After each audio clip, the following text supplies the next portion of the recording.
What's up, everybody? Welcome to the Pick Six Podcast, CBS Sports Daily NFL Podcast. I'm Will Brinson. I'm your host, and I'm wearing a toboggan because it's freezing cold and it's that time of year. This is the Picks Podcast, the best bet show for Week 11. Joining me, as they do every week, to break down the best bets in every single game against the spread, Pete Prisco. Oh, it's the tan and white. Pete Prisco and RJ White and Kenny White. What's up, guys? Hey. Sorry to hear it's cold there. It's nice, about 70 degrees outside in Vegas. How's it in Florida there, Pete? It's about 78 today and a little breezy, but nice. I like it cold. I like the cold weather. I like bundling up. You don't have to worry about sweating. I can take this toboggan off. I mean, I'm wearing like a short sleeves t-shirt, so it can't be that cold here. Anyway, RJ, how you doing, bud? I'm good. Enjoying the nice weather, nice November weather. Yeah, November weather's the best. Usually in November, you would be at a football game. Like I would spend my Saturdays tailgating at an NC State game. And what I would always do when I was at an NC State game is me and my buddies would gather around our tailgate. We'd make our bets, decide what college football games we were betting on. And then because you get crappy cell phone service, you can't like refresh the Safari page or whatever. You can't refresh things very easily in the game, but you get push notifications. So I would go into the CBS Sports app. This is the best way to do it on Sundays too. So you go to the app, pick out what games you're betting on. You star them. You can get notifications for close game if you want, but you can also get game start, game end, game score change, quarter change, and of course, overtime, all customizable options. And then you're sitting there watching the game. You don't have to have a computer up. You're just getting alerts when a score happens. And that's the best way to gamble, the most efficient way to gamble. Maybe it gives you a little look into, get the lines in there, the over-unders, give you a little look into when you might live bet as well. So make sure and download the CBS Sports app if you don't have it and use it to gamble. You can track our best bets on there if you want to and see if our parlay is a loser, which it was last week. Bad, right? Because we all went rotten last week. And obviously the CBS Sports app is free as hell. And you can watch HQ on there. You can watch Pick Six podcast videos, all free. Doesn't cost a thing. Only thing they had to pay is our salaries. I don't even know how they do it. All the money that Pete and RJ make. It's insane. Don't try to get yourself out of that like you don't make anything. I don't want to hear that from Will Brinson. He's way overpaid for what he does. Well, I don't know about that. Well, I don't know about that. Maybe not. Anyway. The week 10 parlay was a loser. We had the Eagles -3. They did not cover because the Eagles are terrible. Breaking news. Good line value though. Game went to 4.5, 5. So we had good CLV. That's true. The Browns, Nick Chubb would have covered, but he ran out of bounds at the one yard line. That was a big deal. He did the right thing though. Yeah, for sure. That was the right thing. Although you could have run out at the 20 instead of the 1. He did get a little greedy with the yards. And then the Broncos-Raiders over. Drew Lock threw 4 picks against a terrible Raiders secondary, and that game somehow didn't go over. It probably should have, but that's okay. Kenny led the way, the only guy above 500 in week 10 with a 4-3-1 record. I was 3-4-1. Browns killed us. Prisco went 2-4, and RJ 0-4-2.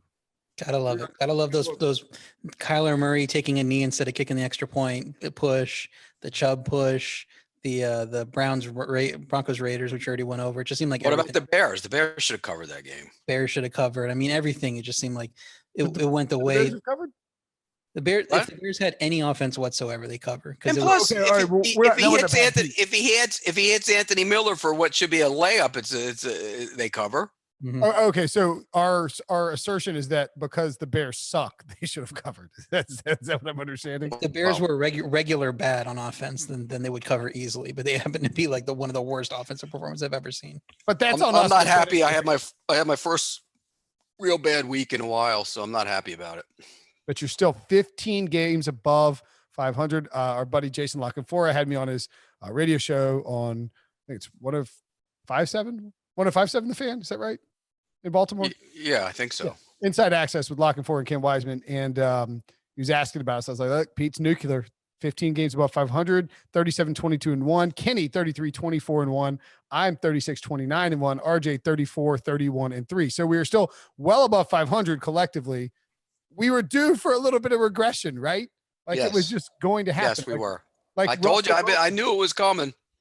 For me.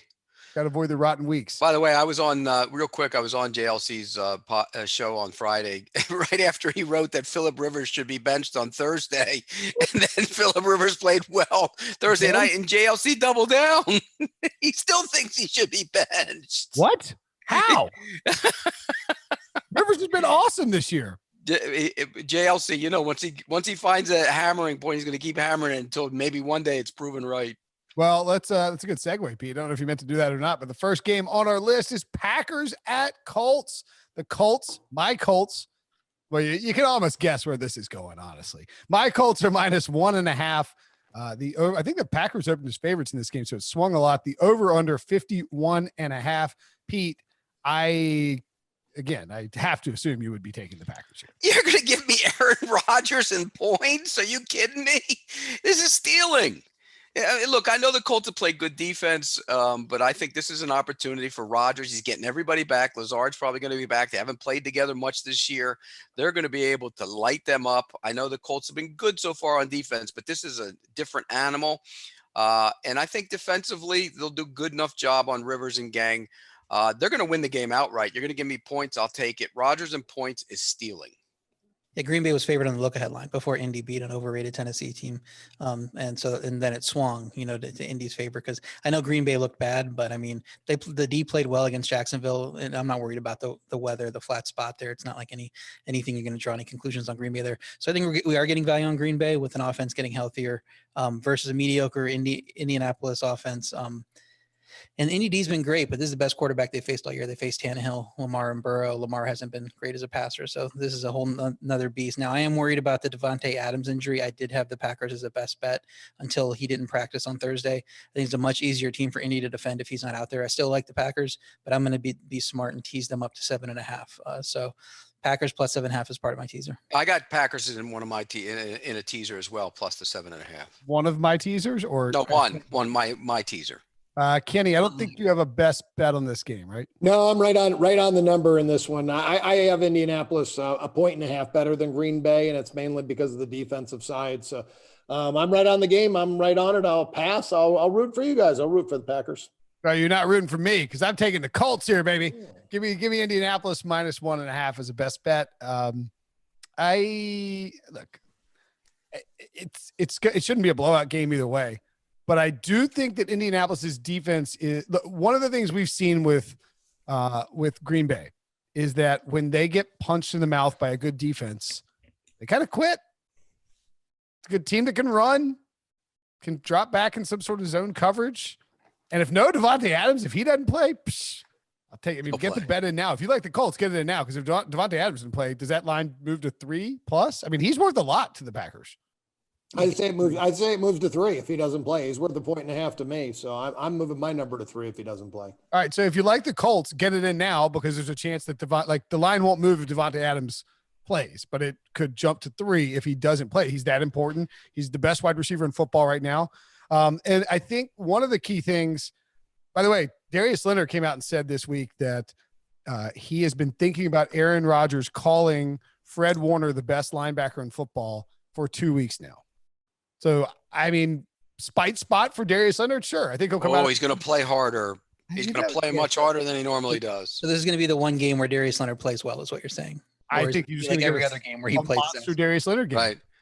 So he's going to play harder. Is that what you're saying? And this is literally the foundation of Aaron Rodgers' entire career is spite and revenge and vengeance. And his career is based on being good. He stunk coming out of Cal. He's fine. Oh my God. He needed to go to the Mike McCarthy School of Quarterbacking. Yeah, okay. And Darius Leonard's been good too. So what's he going to play harder? I don't buy into any of that pregame garbage. Fine. Darius Leonard, pick 6 to the house on Aaron Rodgers. More importantly, Darius Leonard coming out with his hair on fire is going to be a problem for a Packers team that likes to run the football. I don't think as long as Leonard is healthy and in there, they will be able to run. And DeForest Buckner, they'll be able to run against Indy. I think the Colts will win this game. I think you see Phil Rivers taking some shots down the field to Mike Pittman. And this might be the spot. It might finally be the spot when Jonathan Taylor has a big game. Nobody's on him. Everybody thinks he's toast. I like Jonathan Taylor in this spot. Fast forward to a 2029, Jonathan Taylor on his 5th team. Because he does. He says it every week. He says it every week. You would think the kid went to NC State as much as he says. I'm gonna go. Yes, I think Jonathan Taylor's ready to break out. What are the odds Jonathan Taylor will be a running back for the Green Bay Packers one day? Did Jonathan Taylor grow up in Raleigh or something? I mean, what the heck? Every week it's something with Jonathan Taylor. Speaking of Raleigh guys, though, Nyheim Hines had a big week. We talked about this on the DFS pod. He looks better than Jonathan Taylor right now, but the last time he had over 50% of the snaps in a game was week 1, and he immediately fell off a cliff there. So beware of expecting a huge game from my buddy Nyheim Hines. Rams at the Buccaneers. Monday Night Football. Bucs -4. Tom Brady coming off a monster win, but just blew out the Panthers. But definitely the Rams coming off a bigger win in which they shut down the Seattle Seahawks. Over under 48.5. Kenny, that is a high point total, isn't it? Yeah, well, that's about average for the NFL this year in 2020. So, but I do like the game under. Obviously, defense is the key to the game. Both teams' defense is ranked in the top 5 in the NFL. DVOA right now as the Rams number 8, but I think they're far better than that. And it's a team that's playing slow. When you look at their snap counts, they're about 30 seconds between snap counts. Their secondary has been outstanding, not letting teams get over the top. They completely shut down Russell Wilson this past week. You shut down Russell Wilson, you should be able to shut down, I think, Tom Brady and his offense this week, or slow them down. So, and it's such a big game. We like to bet big games under. I think there's a lot of meaning to this game because this is playoff positioning. Both teams battling for first place in their respective divisions. It's just such a big game. National TV, Monday Night Football. Give me it under. Yeah, the Rams are 8th in DVOA on defense, but they're 1st in net yards per pass attempt and points per drive. So they are a better defense than what the DVOA would suggest. The Bucs rank 1st in DVOA, and they blitz more than anyone, and that's what Goff struggles against. So I'm completely with Kenny here. I love the under 48.5. With Marpet likely still out, the Rams could have success pressure from the interior as well, and that could hurt Tampa's ability to score. If I was doing the line, I would probably lean to the Bucs, especially if I can get it at 3 or 3.5. I think some places have 3.5 now, so maybe it's on its way to 3. But I like the under more. See, I like the Rams, and I just think the schedule maker didn't do them any favors. Remember last time they were in the state of Florida a couple of weeks ago, they were awful against Miami, but this team will get after Tom Brady. And I look back at that Saints game, and early in the game, he had bad body language. They hit him a bunch, and he didn't like it. Well, this Rams team is going to get after him as well. I don't think he's going to like it. I think it's going to be a fun game. I also lean to the under, but I like the Rams they won't win the game, but they're going to hang around. Give me the 4. I'll take it. Yeah, I like the Rams in this spot as well. It's too many points. And looking at the injury report, which is out fresh for the Buccaneers, Ali Marpet was at full practice. That's a big deal, especially against the Rams. Like, they need Marpet back in there on the interior. Chris Godwin full practice of the finger, but I do worry a little bit that don't we think that Jalen Ramsey will be just stuck on Mike Evans? No, he'll spend time on him, but they don't do that all the time. Okay, so you think? I mean. So I mean, I guess. Do you think? Well, do you think the way the other corners played his butt off? You know, people keep talking about Ramsey. The other kids played really well. I mean, that's not the problem. The defense is just good. But I think if Marpet's not there, that's a big problem for with Aaron Donald in the middle of that line. So yeah, we'll see. If Marpet doesn't play, I think I would have the Rams on a best bet. I like the Rams anyway. Do you like the under too? I do like the under. Well, let's put that in the parlay then. Oh wait, I have the Rams as a best bet already. So yeah, but let's put the under in the parlay. Okay. You have the Rams as a part of your teaser too. Your other part of your teaser. I do. Yeah, it's Rams plus 10. So I got Packers plus 7.5, Rams plus 10. You like that, don't you, RJ? Yeah, I was a little stumped on what to do with this Rams-Bucs game. Like I said, I do like the Bucs a little bit more, so I didn't want to put the Rams in a teaser, but I think that's a pretty good one. Yeah. All right, well, let's put the under in the parlay.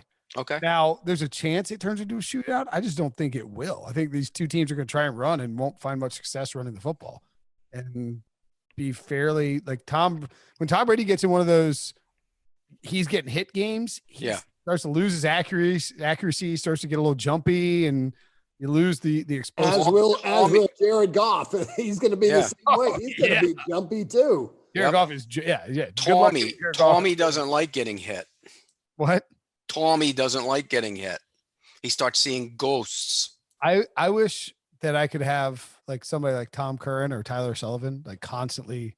Like I wouldn't mind having a Boston accent in my life on the regular basis. Like I find it very enjoyable to hear something like he's like, come on down to the harbor. Got some chowder, huh?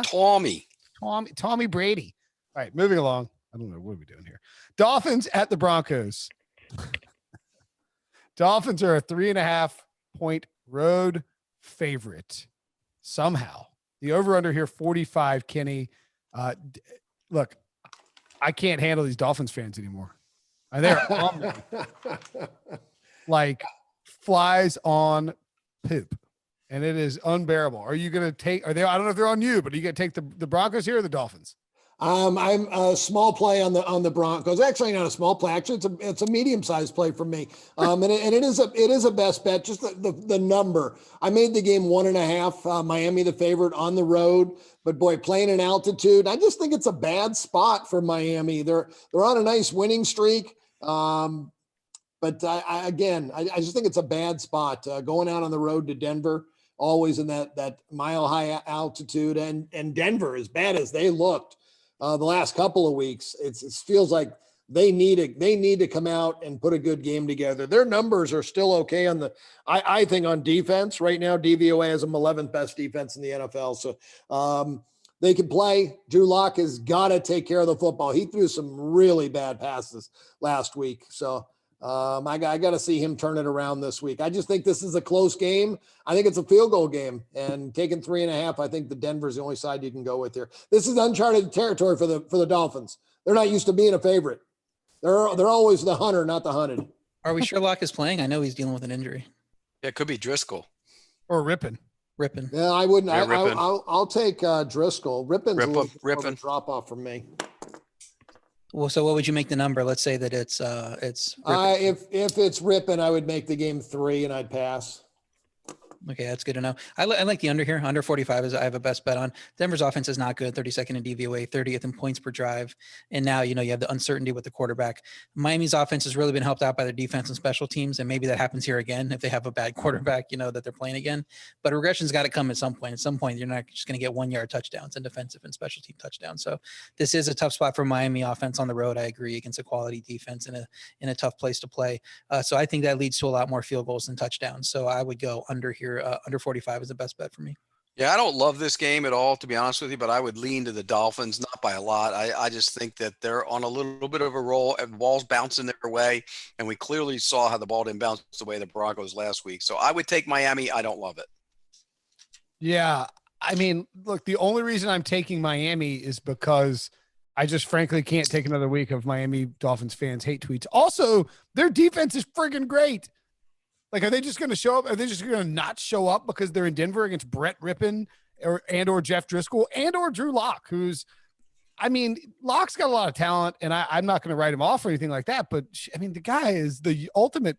Like, maybe not the ultimate because Jameis Winston's the ultimate, but like maybe the second YOLO. Like, he's just a YOLO quarterback, and Vic Fangio doesn't implement a very good offensive game plan. They kind of like pucker up and limp around for 3 quarters, and then they're down by 14 points. You're like, I know, let's chuck the ball around. And all of a sudden they're piling up garbage time, and they're sort of in the game. Maybe they win it because it's the Chargers. Maybe they get it close against the Falcons. So I'll take the Dolphins, but I do like that lean towards the under if we assume there's going to be at some point regression by the Dolphins defense from this scoring machine that is just putting up an impossible number of points. And I agree with Kenny that this is not a spot that they're used to. And at some point that has to catch up to him. Is Tua good, Pete? Oh, no. Looks like he could be good. You said Herbert was good after 3 games. Let me ask you this. Has Tua looked as good in his 3 games as Herbert did in his? No. Okay. Then there's your answer. Good, I think Tua's good. It could be good. Could be a good quarterback class. It could be. Could be a great quarterback class. So, Brinson, this is actually big breaking news here. Are you officially taking your Brinson stink off of the Bears and putting it on the Dolphins? I am, in fact, doing that, RJ. Thank you. I'm glad that somebody recognized that. I am putting my official jinx, my official optimistic jinx onto the Dolphins. I would highly urge everyone else. My picks are out there on the internet. I wrote about it. I'm off the Bears. The Bears are trash now. The Bears are done. I finished the Bears off. They thought they had me. I took care of the Bears. They're 5-5. They're careening. Geez, you really went out on a limb saying the Bears were no good when they were 5-1. Hey, look, I took the brunt of hatred from people. Oh my God. I put the bad juju on them, and now they're 5-5. Foles stinks. Trubisky's going to have to come in. They're going to miss the playoffs. They're going to get walked down by the Vikings and maybe the Lions. They're going to finish dead last in the division. And when we do, all those clowns out there who were like tweeted us, oh, look, the CBS guys, I'll pick the Bears to finish dead last. How right are you now? They're in first place in the entire NFC. Well, you're going to finish last, losers. And we're going to throw it back in your face because we're spiteful and angry and vengeful. And now it's your turn, Dolphins. I cannot wait. By the way, the Debo Bears are coming out of the bye now with Brinson transferring the snake. Now Bears are going to go. Bears are a lock in week 12. Debo and got mad at me because I said it's the greatest accident in the history of football. Nick Foles. I just think you're a sad man, Pete. Man. Why am I sad man? It's a fact. It's an accident. He stinks. It's a happy accident. He always stunk. He had a great little run. If Keanu Neal catches the interception, like parents arguing. Pete's like, it's an accident. Debo's like, it's a happy accident. We love him. If Keanu Neal picks off that ball in the middle of the field, you never have the accident. Lots of ifs from you, Pete. Lots. Tom Brady catches that pass. Mm-hmm. Hey, look, he careered. He'll never, ever play like that ever again. He stinks. Works for me. And every day, Carson Wentz has to walk by a statue of him into his office. There's like 23 other teams that would love that accident to happen that never have a chance at a Super Bowl. Well, yeah.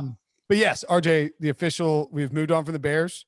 It is on the Dolphins. I would highly recommend anyone listening to this podcast take a Broncos money line bet based on my ability to take down NFL teams at the rate that I do.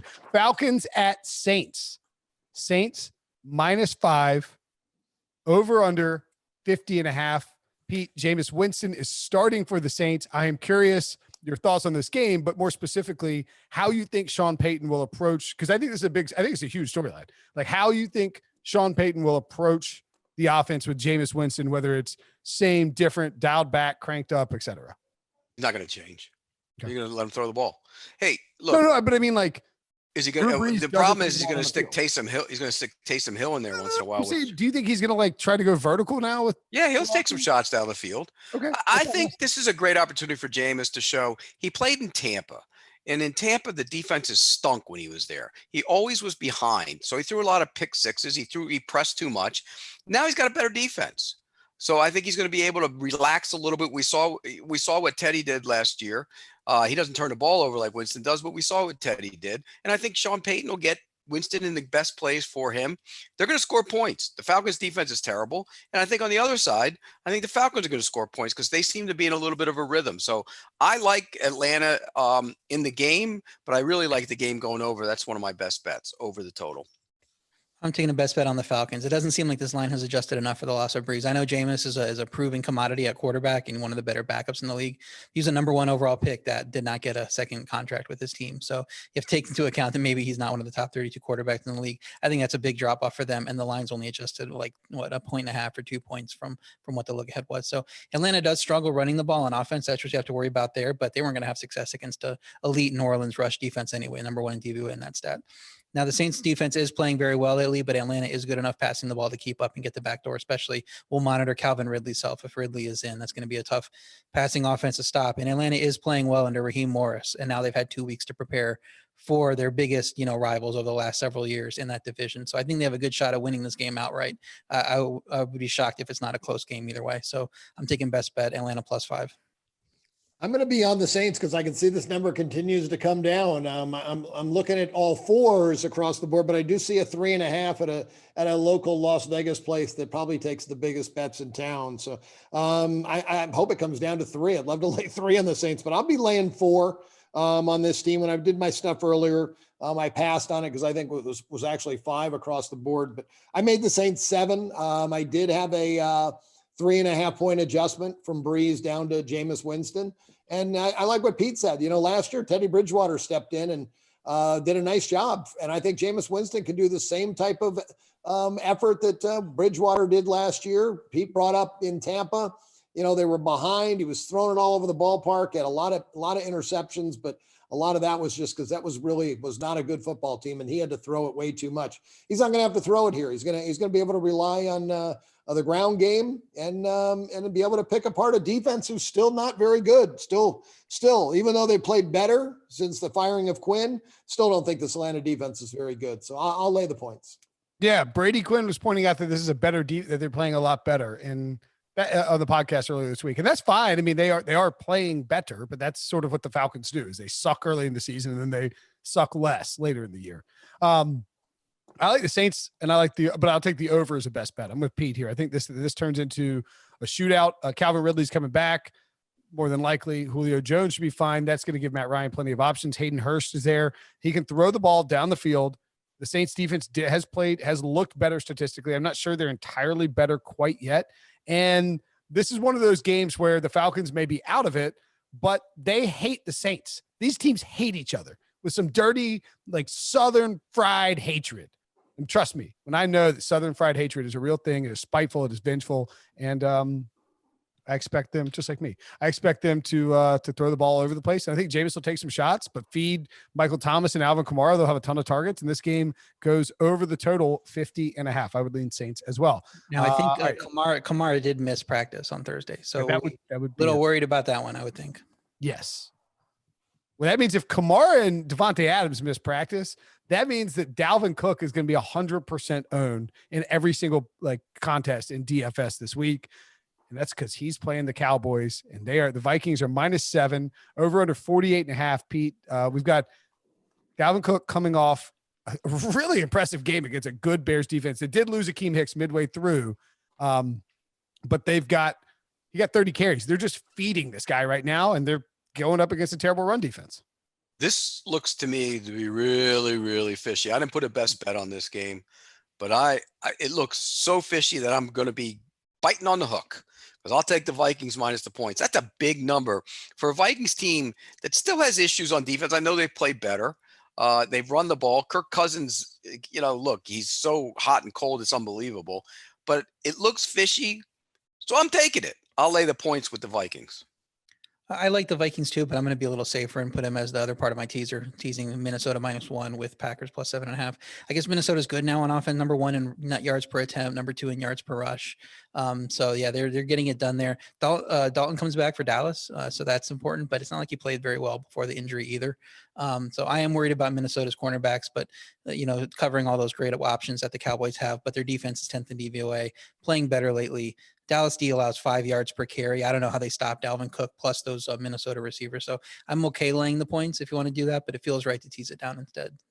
Yeah, I teaser. I think it's a great move on Minnesota. There's a lot of value teasing them down to 1, just winning the game. But I like them as well, laying the 7. You mentioned all the right reasons. The Dallas is done. They know it. The week off, most teams you would think would be able to respond. I'm thinking bad teams with a week off is probably the worst thing that could happen to them, because they probably could care less about any of the games the rest of the year. Just a year that is a wasted season. So give me Minnesota plus the points. And guys, I got to run. CBS is calling me. Sorry. No problem, Kenny. We'll see you later, buddy. Love calling Kenny early, and that's fine. I like the Vikings as well here. I think the idea to tease him is really good. And I like that Packers tease. I like the Colts, obviously. I don't know that the Colts are just going to obliterate the Packers. Colts and Vikings tease is Packers Vikings tease is very interesting. One of the first things I'm going to do the second that it's available is take the over on Dalvin Cook rushing yards, and probably the over on Alexander Mattison rushing yards. They're just giving him the ball as much as he wants it, and he doesn't care, and they don't care, and he's going to run for 150 yards in this game, even if he only has 20 carries. So give me the over on Dalvin Cook for the next 3 weeks. Because he didn't run very well on Monday, and he still got a bunch of yards. Yeah, but he still got 95, and I mean he ran. What do you have? 30? How many carries did he have? 33. 30 even. Yeah, terrible. Too many. You would think in a game where the Vikings are favored by a lot that if they are up big, they would rest him a little bit, and not try to wear him down, because they are They are in the playoff race now. So why are you going to get? Yeah, they got Carolina and Jacksonville the next 2 weeks. I don't disagree. Counterpoint: if they're up big, how do you think they got up big? Yeah, no, that'll help, obviously, but I don't think you're getting 20, 25 carries. If they're a big, it might be a 15 carry game for him, and then you just let Madison eat in the He gets 20 carries. 20 carries. 19 carries worse. Right, He'll 19 get, he'll times get 20 6. carries. What's that? He'll get 20 carries. I mean, 19 times 6 is 114. That over under is going to be like 93 or something. Yeah, take he the probably over- will. But what if they get up, 17-3 or 14-0 because of deep passes to Justin Jefferson because Cowboys can't cover anyone. So They're not going to do. They're just going to run Dalvin Cook. Just take the over on Dalvin Cook. Don't think. Don't blink. Take the over on Dalvin Cook. That's my approach for the next couple of weeks. It's going to burn me week 1. I'm sure because you guys are pointing out that it might. He's going over. Well, I always would take the checking- I would take the over. I would take the over on his Depends- rushing yards as well. Depends on what the number is. It'll I probably mean, be. if it's 120, no, It won't be 120. It'll probably be 95. 97.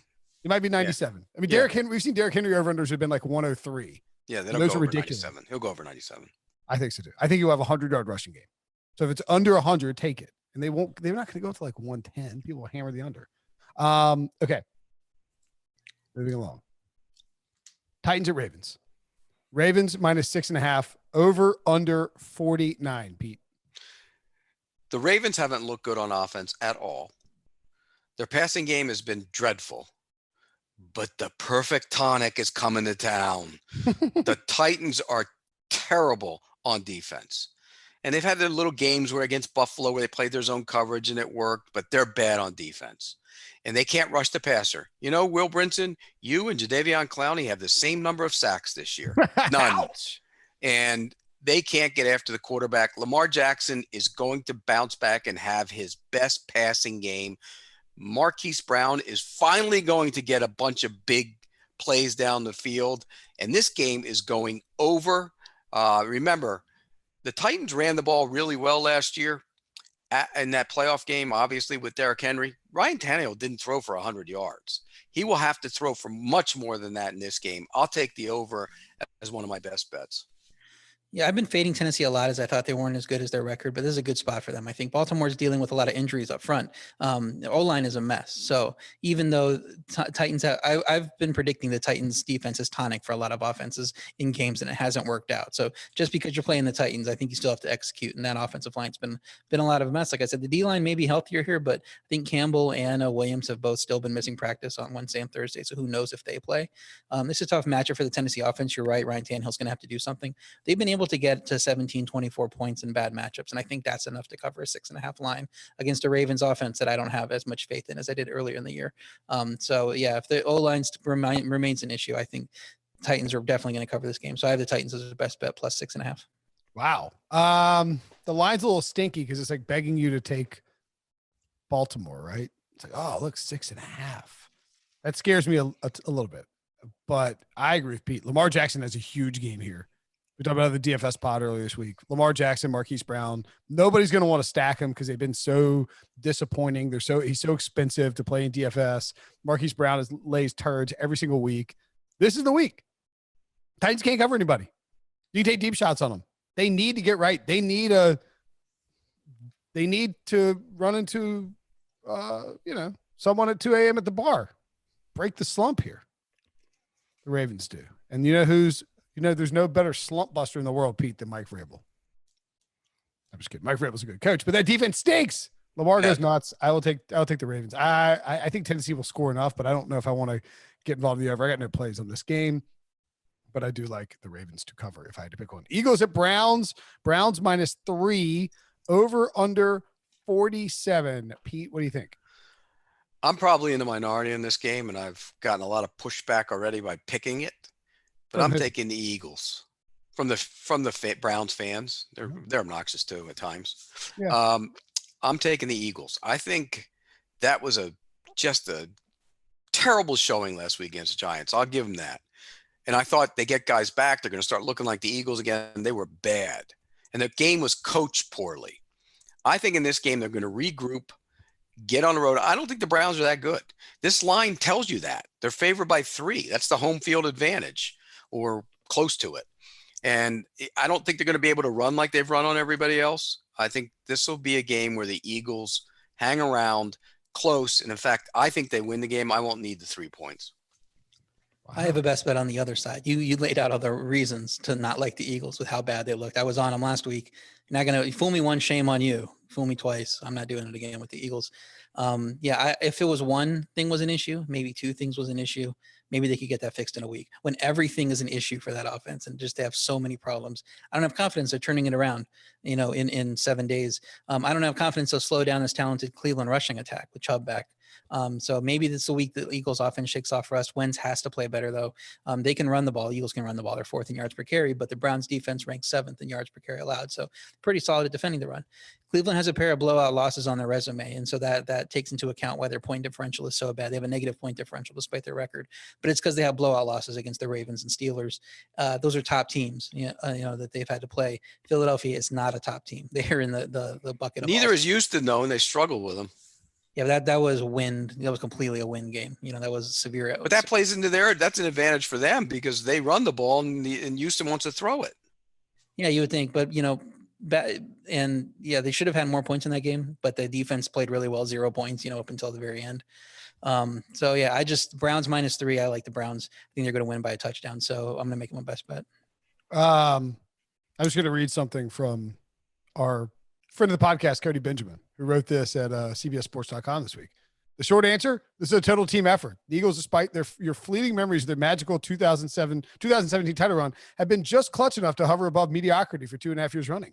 Since Doug Peterson and Nick Foles hoisted the Lombardi Trophy and rewrote Philly sports history, the Birds have gone 22-20-1, including the playoffs. That doesn't absolve the 2020 Eagles of their shortcomings, but it speaks to a greater issue. This team's warning signs have been pulsing for a while. The emphasis there should be on signs, plural. The Eagles are not generally underwhelming because of Carson Wentz. They're not generally underwhelming because of Doug Peterson. They're not generally underwhelming because of general manager Howie Roseman. They're generally underwhelming because of all of them. This, folks, is a failure at every primary level of leadership.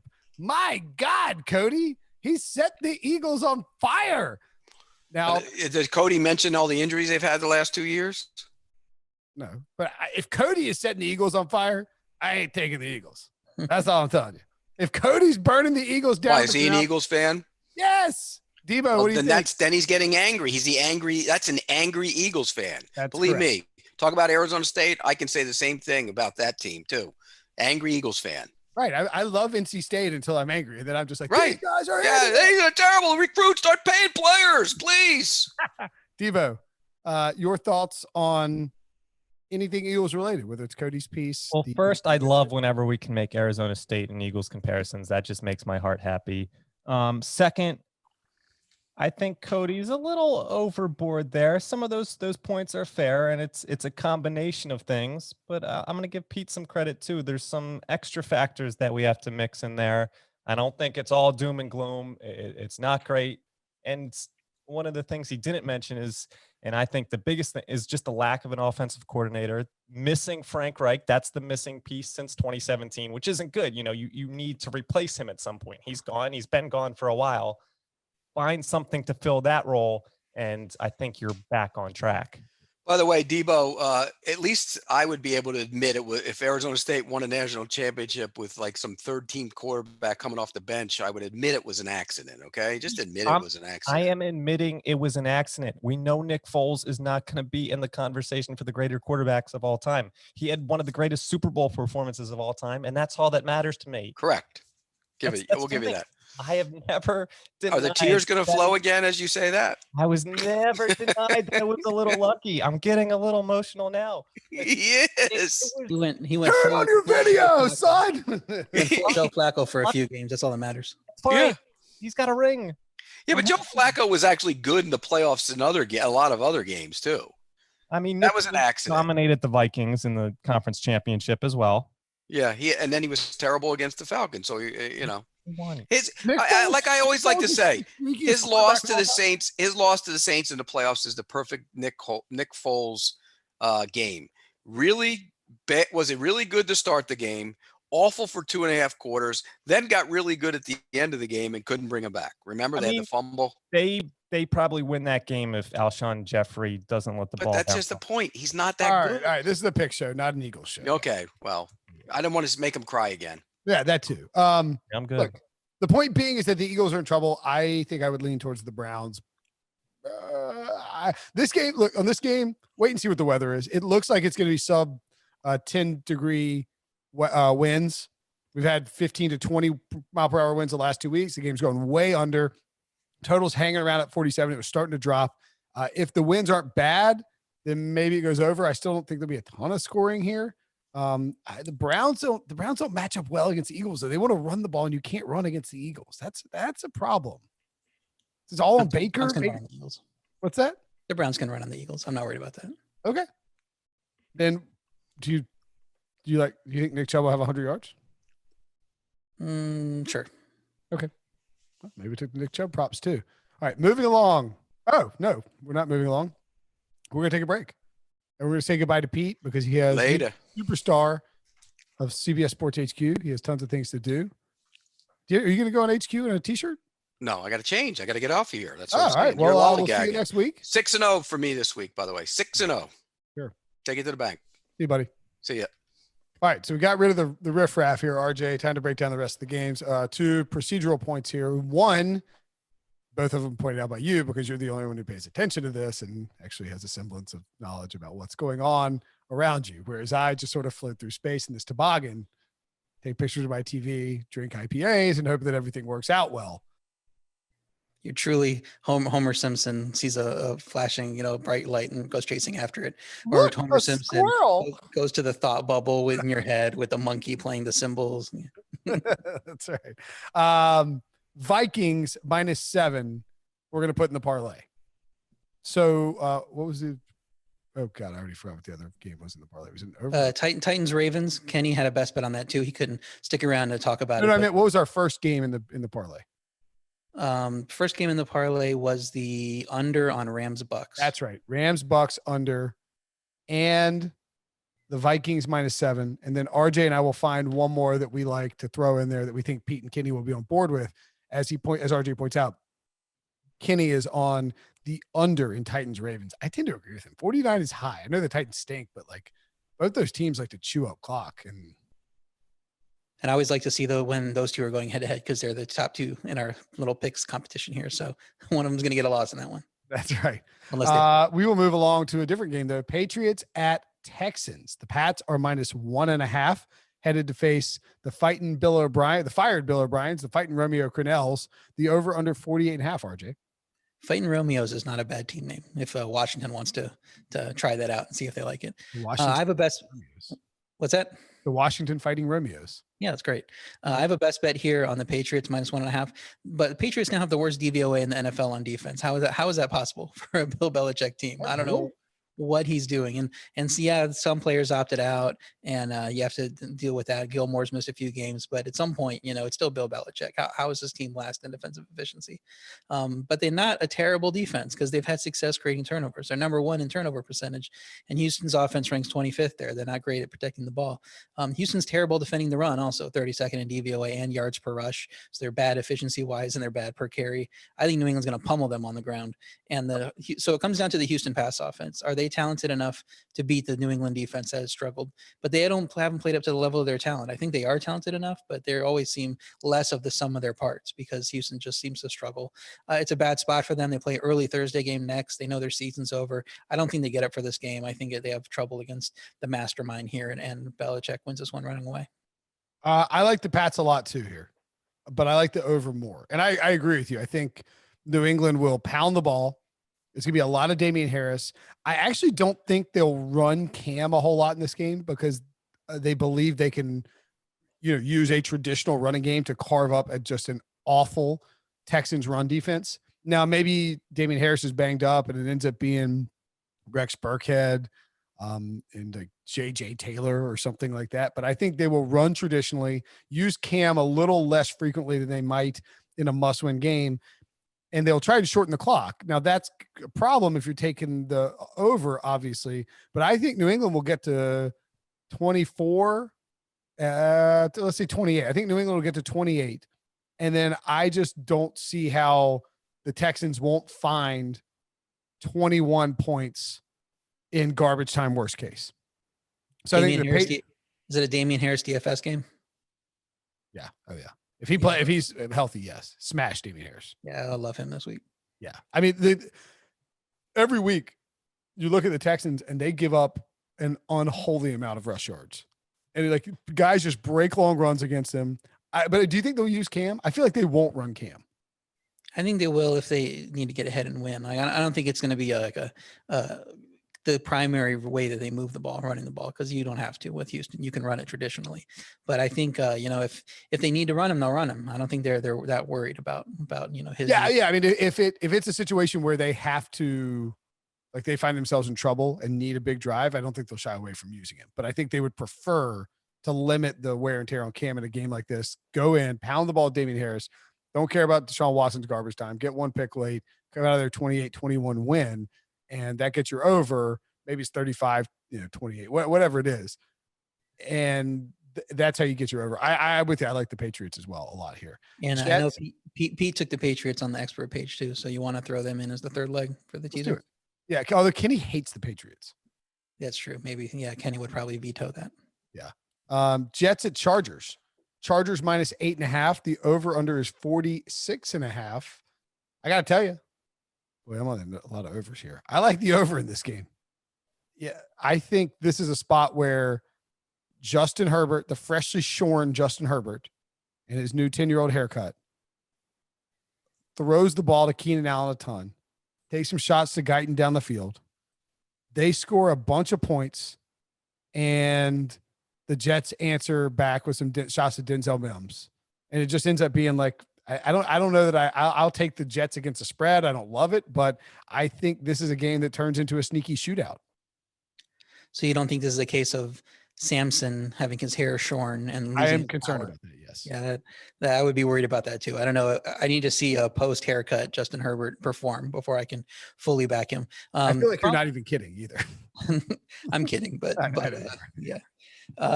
The one problem I have with the over is the Chargers D is getting healthier. Harris is back from the IR. Chris Harris is a key part of that defense and coverage.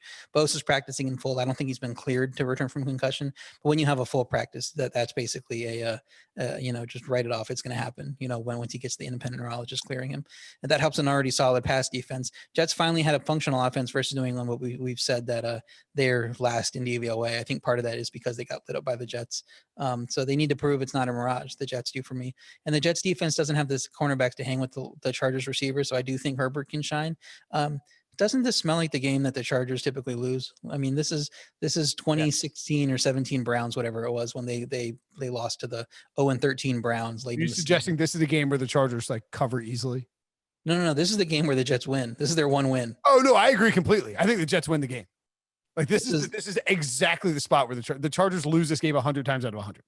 Yeah, so this is a winless team. They're an 8.5-point favorite. Joe Flacco starting. There's rumblings about LaMichael Pirine replacing Frank Gore. Herbert cuts his hair, and everybody's going to blame Herbert cutting his hair for the Jets finding a win and the Chargers losing. Yes, absolutely. I agree with you 100%. I love winding up narrative, Brinson, because I know I'm going to get a nice train of thought there. So yeah, all the numbers say Chargers should cover this, and I think it is moving up from 8.5. I think it might be 9.5. So even at 9.5, I'm not teasing it down either, because Chargers, if they win, it could be a 2-point game. So yeah, this is just a stay away for me. I don't want to mess with the Chargers here. If I play anything, it's going to be the Jets. Okay. Yeah, I agree.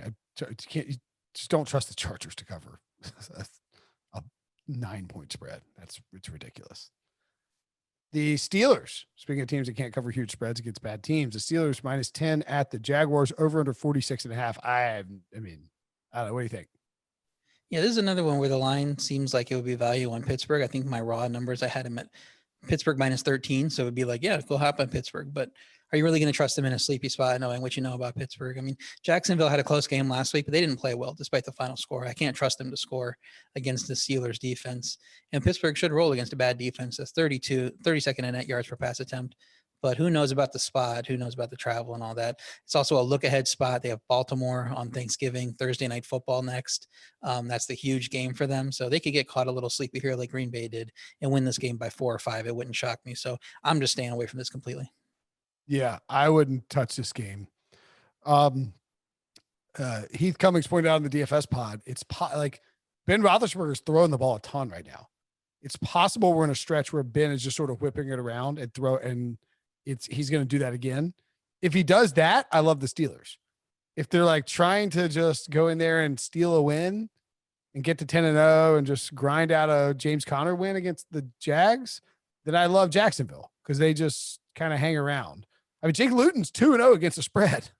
I know he ain't getting wins, but he's just stealing these against the spread games. I can't tell if that's a mirage or if that might actually be a thing. I agree. I would stay away from this game. You just don't know what you're getting from the Steelers against a bad team. And the Jaguars are a really bad team. And what if the Jets win and then it looks like the Jaguars are like right in the mix for first place and then the Jaguars win? That would be hilarious if they both win on the same day with one combined win all season. I don't know that I trust Luton much, but I know he had some plays in his first start, but that second start last week, that wasn't a good game for him against Green Bay. Green Bay dominated that game defensively, and they got points off of special teams, I think, or defense or whatever it was. But they shouldn't really have been at 20. They shouldn't have been in that game at all. So just out of curiosity, I want to see what a Jets Jaguars money line parlay. Woo! $100 money line parlay on the Jets and the Jaguars would pay out $2,154. It's plus 215 or plus 2154. Yeah. 215 to 1. 21 to 1. 21 to 1. Yeah. Yeah. Man, that's kind of tempting. That feels like a very week 11 NFL thing to have happen. And then you can see the tweets. It's like Sportsline. Sorry, no offense, but the Sportsline social media guys are like, oh, if $100 better and put this on this. And then William Hill comes out and they're like, we got a better who put $4,000 on the Jets, Jaguars, and of course the Rams money line parlay. Wait and see what happens on Monday. Or you flip it around and be like, this guy lost his 10-leg parlay because the Jets lost. The Jets beat the Chargers, and you're like, oh my God, how did he lose it on that?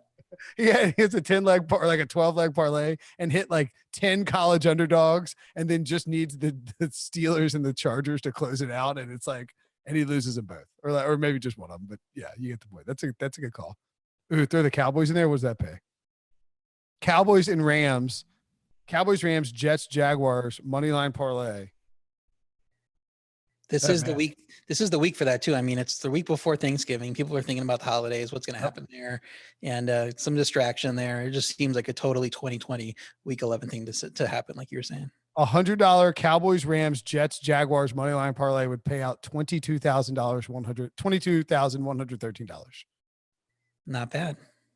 I mean, where's the loser here? All of them. Yeah. I mean, what is the other parlay? What is the all 4 to win payout? It's probably like 5 to 1 or something like that. It's crazy how those odds work. All right. Anyway, moving along. Don't bet on the Steelers and Jaguars. Bengals at the Washington football team. Washington -1 over under 46.5. You and I don't have best bets on it. Neither does Pete, but Kenny had a best bet on the under here. Do you agree with him? I don't mind the under. I think the Washington defense is kind of overrated. Their efficiency, their overall stats are good, but I just haven't been impressed by their defense lately. It seems like that when I expect them to rise up and help hold down teams like Detroit and stuff, it's just they don't play as well as I think they can. Their offense has started to play better, and this is an easy matchup here. But they do have a look ahead spot with Thursday game against Dallas, a huge game for that division, Washington versus Dallas in week 11. As we all knew, that would be a big divisional game here with the teams having a shared 4 wins.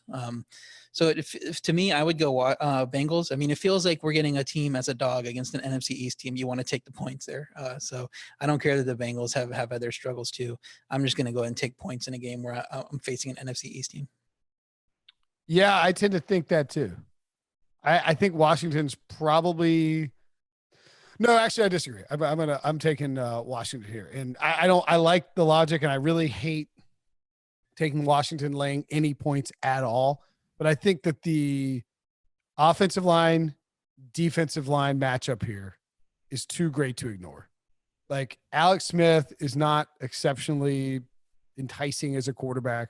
J.D. McKissick lined up in the slot, getting 42 targets a game is not what you want in your offense. Antonio Gibson, Terry McLaurin, good.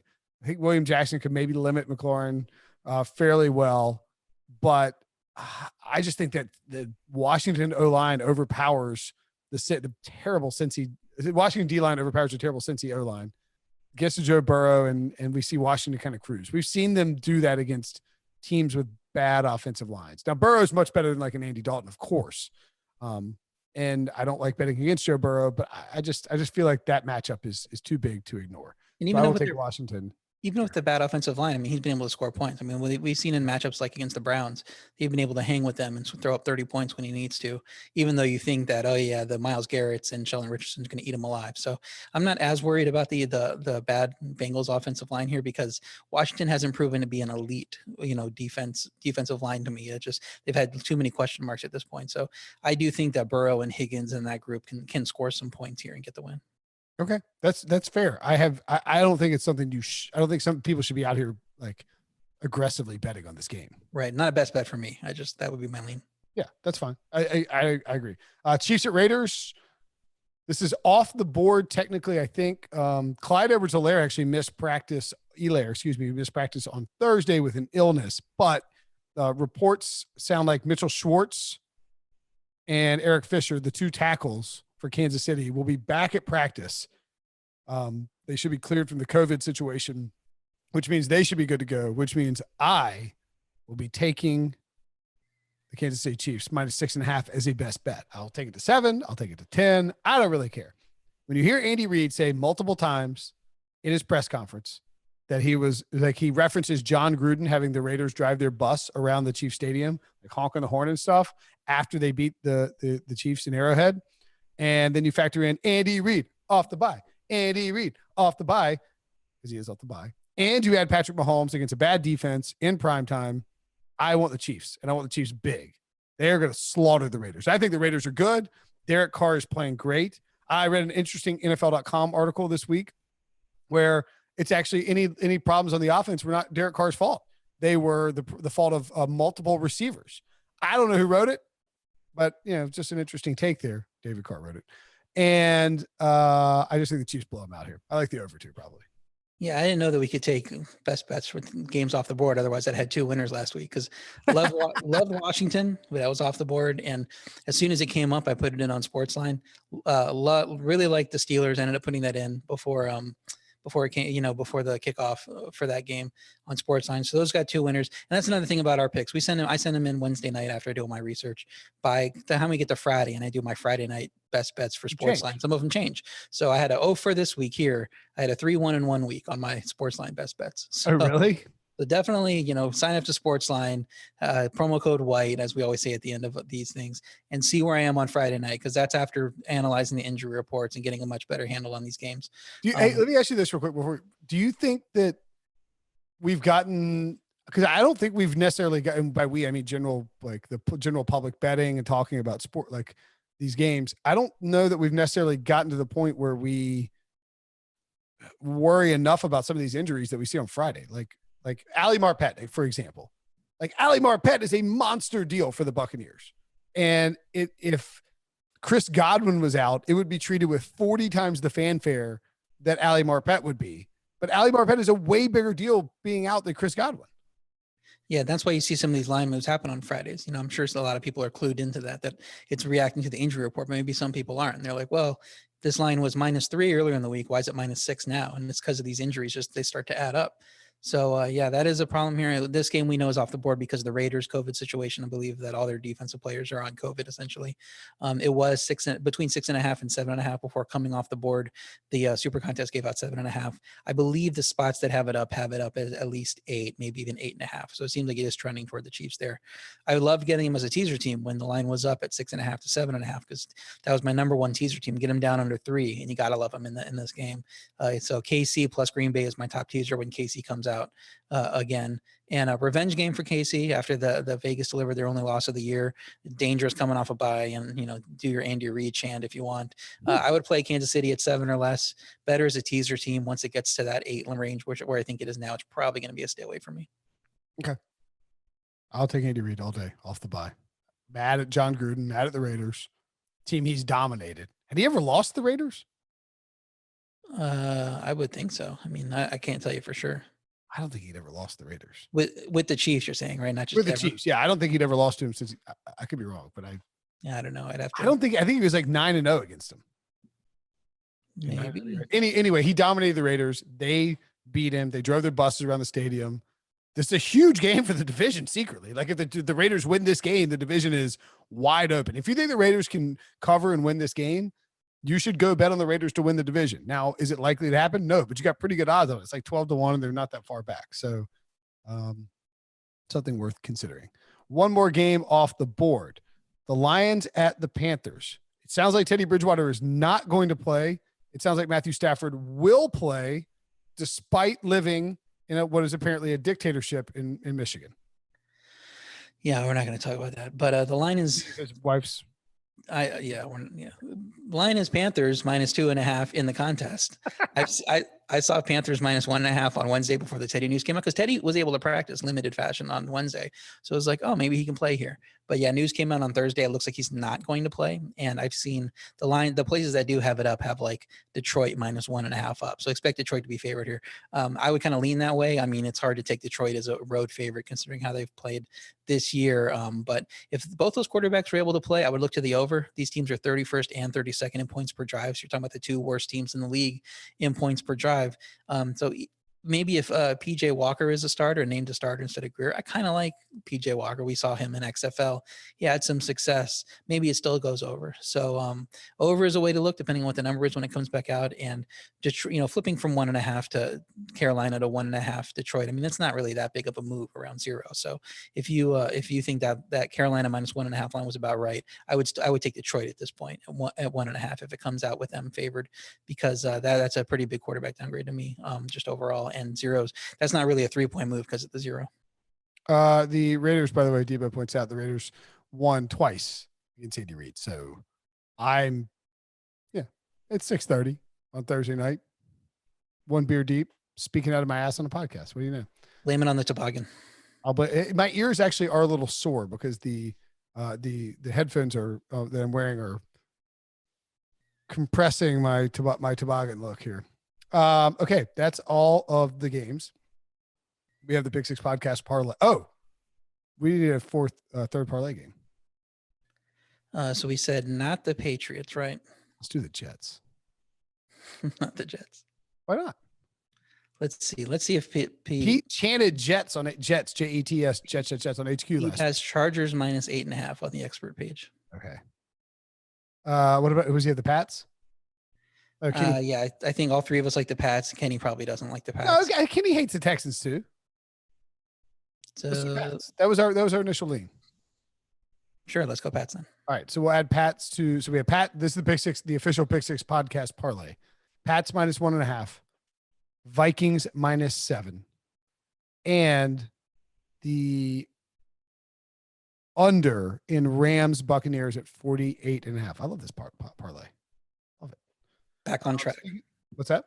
We're getting back on track with that one. It'd be our 5th hit of the year for parlays. We're already in the positive for parlays for the whole year, because all you got to do is hit 3 because they're 6-1 each, and we've hit 4. So this is going to be our number 5, and everybody's cashing checks at that point. When it's week 11 and you're worried you haven't hit a parlay in 4 weeks, it means you had a good start to the season. Speaking of parlays, we hit so many of them that CBSSports.com or CBS Sports and William Hill partnered up to give us our own podcast parlay pick'em contest. You go to CBSSports.com/parlay, use odds provided by our pals at William Hill Sportsbook. You can win we give away $1,000 a week. It's open from Tuesday through Sunday. You pick 5 teams against the spread. You hit your parlay, you make bank. So we're going to give out my parlay. I'm not allowed to win, but I can give you a sample parlay. They've lost every single week I've done them. Maybe this is the week. But to make it more enjoyable, I will pick 6 teams, and then RJ will throw one of the teams off. Here are my 6, RJ. The Vikings -7. Love it. Yep, I knew you would. The Patriots -1.5. Love it. Jets +8.5. Okay. Browns -3. Love it. Saints -5. Okay, that's probably going to be it. And Colts -1.5. Colts too. Yeah, it comes down to Saints and Colts with the Devontae Adams injury news and the big injury stuff on the Packers. I could see the Saints, the Colts winning that game. So I'm gonna go ahead and take the Saints off. Saints -5. I think it's too much for them. All right, so we got 2 short favorites in the Colts and the Pats. Browns just -3. The Jets is a huge dog, and then the Vikings just have to beat the pants off the Cowboys. That's all I'm asking. Dalvin Cook rushed for 1,000 yards. So again, our pick six, that's my parlay. He took the Saints off. The Pick Six podcast parlay is Rams-Bucs under, Vikings, and Patriots. Pete Prisco's best bets for the week. The scorching hot Pete Prisco, 15 games above 500. Claims he will go 16-0.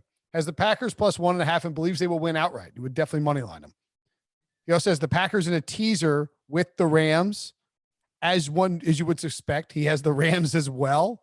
Plus 4, I believe 4 against the Bucs on Monday night. The Ravens over 49. The Eagles plus 3 in Cleveland. And the Atlanta, New Orleans over 50.5. Kenny White has the Titans and Ravens under 49. The Vikings minus 7. Bengals, Washington under. I don't know what the number is, but it's 45. 46.5. I like that number too. Broncos plus 3.5 at home against the Fighting Tuas. And the Rams and Bucs under on Monday night. RJ's best bets are the Tennessee Titans plus 6.5. The Patriots minus 1.5. The Falcons plus 5. Cleveland minus 3. Miami, Denver under 45. Tampa Bay Rams under 48.5. And a teaser, Minnesota minus 1. Green Bay plus 7.5. RJ with 7 best bets. Might be 7-0 right there. I like that. My bet. No, it's not. I take that back because no, I don't have anything against you. My best bets. Colts minus 1.5. Falcons over 50.5. Pats over 48.5. Jets over 46.5. Likes a lot of overs this week. Rams plus 4 on Monday night. And I wrote Chiefs minus whatever. Don't care what the number is. Chiefs are going to roll by 20 points. Maybe Derek Carr throws a late touchdown and they lose by 14, and then his teammates get blamed for it on NFL.com next week. That's probably what will happen. Wish you would have tried to put that in your little parlay there. Could have smashed it down since that game's off the board. Oh, that's fine. It should be back on now that the tackles are cleared, right? I mean, I think the Raiders was the biggest issue. Oh, really? I already have the Chiefs in. I bet on the Chiefs immediately on like last Sunday or last Monday, this Monday, whatever it was. That's the show. Great stuff as always, RJ. We will. Oh man, you're going to see so much of me before the holidays. It's going to make you sick. See you, buddy.